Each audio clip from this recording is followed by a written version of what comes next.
warahmatullahi wabarakatuh. Halo anak-anak yang ada di rumah, semangat ya. Kita hari ini akan belajar mata pelajaran Pendidikan Agama Islam dan Budi Pekerti. Teman-teman, peralatannya sudah disiapkan? Ya, kalau sudah, sekarang kita akan masuk ke pembelajaran. Nah, hari ini pelajaran kedua. Senangnya belajar surat An-Nasr. Surat An-Nasr terdiri dari 3 ayat. Surat An-Nasr artinya pertolongan. Nah, setiap kita mau memulai kegiatan, sebaiknya kita membaca basmalah. Mau makan membaca basmalah, mau tidur membaca basmalah, mau apapun kegiatannya membaca basmalah agar mendapat berkah. Nah, bagaimana cara membaca basmalahnya? Yuk kita sama-sama membaca basmalah. Bismillahirrahmanirrahim.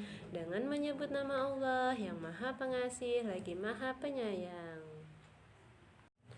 Ayat pertama. Idza jaa nasrullahi wal fath. Apabila telah datang pertolongan Allah dan kemenangan. Ayat kedua. Wa ra'aitan nasa yadkhuluna fi dinillahi afwaja. Dan kamu lihat manusia masuk agama Allah dengan berbondong-bondong. Ayat ketiga. Fasabbih bihamdi rabbika wastaghfir innahu kana tawwaba. Maka bertasbihlah dengan Tuhanmu dan mohonlah ampun kepadanya.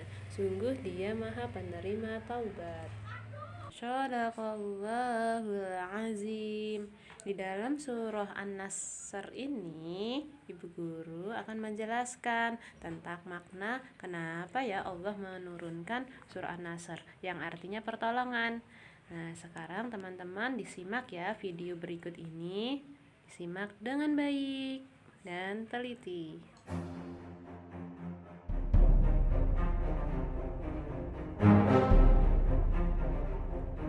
Perang Badar antara tentara Islam dengan pasukan Quraisy berlangsung secara tidak seimbang. Jumlah tentara Islam hanya 313 orang, sementara pasukan Quraisy 1000 lebih prajurit dengan persenjataan lengkap.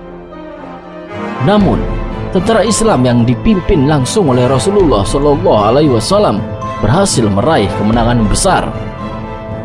Namun, tahukah kita mengapa 313 pasukan dapat mengalahkan 1000 pasukan? Inilah strategi Rasulullah untuk mengalahkan 1000 pasukan musuh dalam waktu 2 jam pertempuran.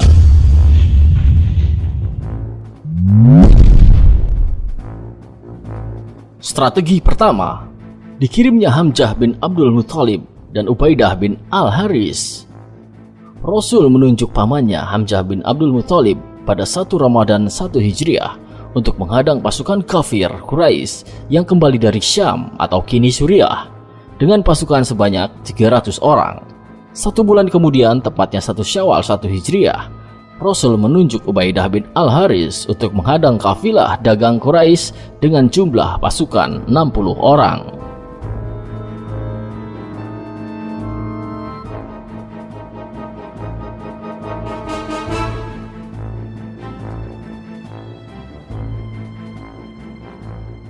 Strategi kedua, dikirimnya Sa'ad bin Abi Waqqas dan 20 pasukan.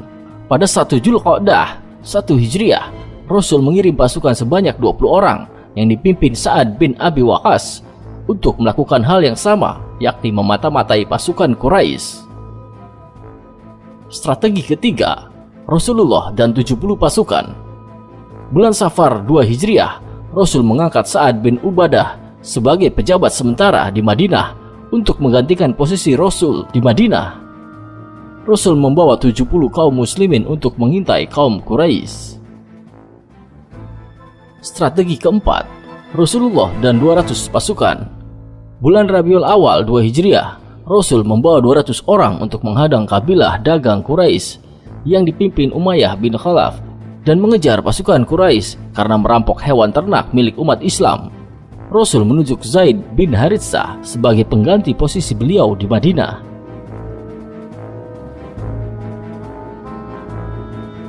Strategi kelima, Rasulullah dan beberapa pasukan.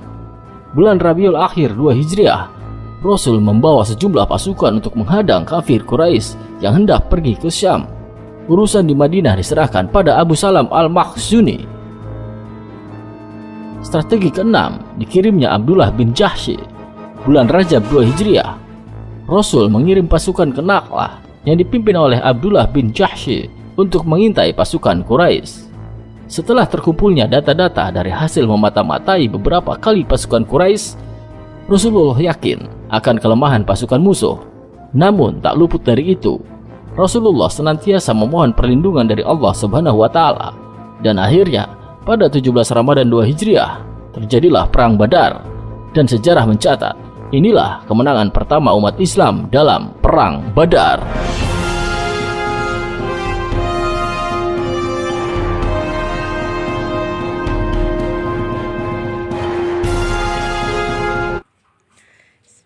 Teman-teman sudah menyimak video tadi? Ya, kalau sudah, sekarang Ibu Guru akan menjelaskan sedikit materi.